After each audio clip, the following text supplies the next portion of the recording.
Saturday morning, there were long smudges on the glass of my front door. 3 thick, semi-parallel smudges from what looked like fingers. They trailed from the middle of the door down to its base, and then disappeared. If they were from an animal, it wasn't any animal I knew about. If they were from a person, he was unfathomably deformed. An hour later, I discovered 9 dead deer behind my garage. Their eyes, sexual organs, and teeth were missing. I called animal control and was told that there were mutilated animals being reported all over the county. They had no explanation, but I was assured the carcasses would be picked up before the weekend was over. As I hung up, I heard something in the background on the phone line. While I endeavored to shake the fear that had gripped me, I sat and tried to watch television. The picture was distorted. I flipped from channel to channel only to encounter the same problem with the signal. And for a moment, I thought I could make out something in the static interlacing the normal programming, a shape. Gooseflesh prickled my skin and my focus grew intense. I walked to the television and stared, trying to peer through the frames to whatever was on the other side. The distortion intensified, and a form grew from the static. I realized the sound from the television had changed from the clipped, broken broadcast audio to waves of white noise. I had heard nothing else. No birds, no insects, no hum of household electronics. Just the white noise and the pounding of my heartbeat in my ears. I was fixated on the shape. I couldn't determine what it was, but there was no doubt it was organic. It moved and undulated, getting closer to the screen before backing off. I was so close to the television I could see the pores in my skin reflected off the glossy surface. It distracted me momentarily, and that was all it took. I saw something else reflected. Something behind me. I whirled around and saw 4 of the dead deer propped up on the floor. They were arranged and stacked in an X shape, hooves to hooves. How they were able to hold that position was beyond me.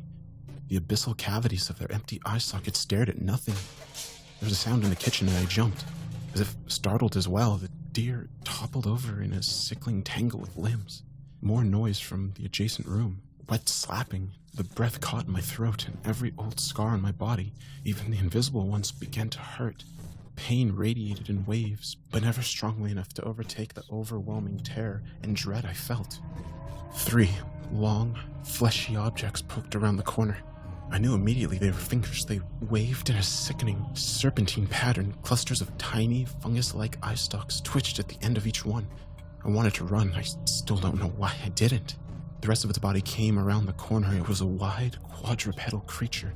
Its one arm remained outstretched with its long fingers extended, as if seeing and tasting the air. A cavernous hole opened at the end of its bulk. The ray of sunlight in which it stood clearly showed me countless moving parts within the hole, making me think of some sickening biological clockwork. The fingers moved towards my face and I could smell their musty, rotten mushroom aroma.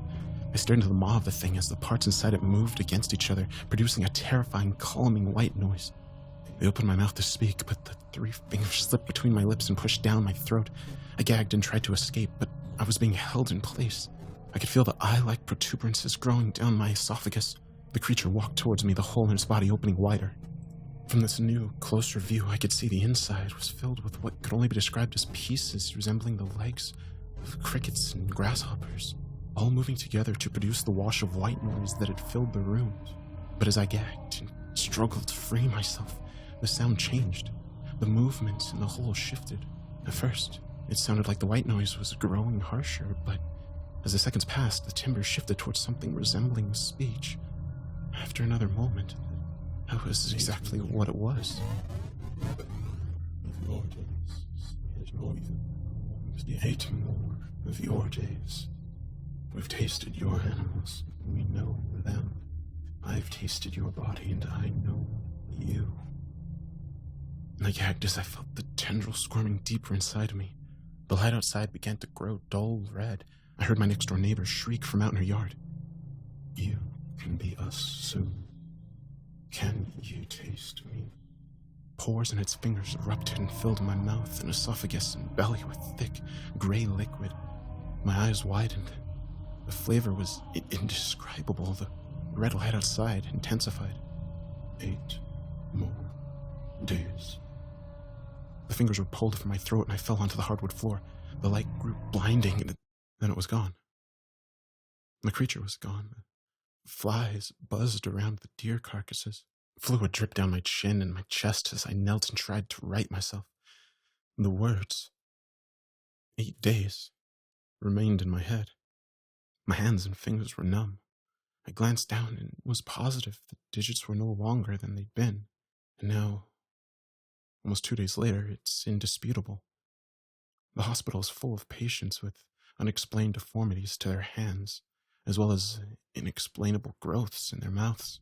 Amidst the confusion and barely managed hysteria, the sound of white noise is mixing in with the raised voices.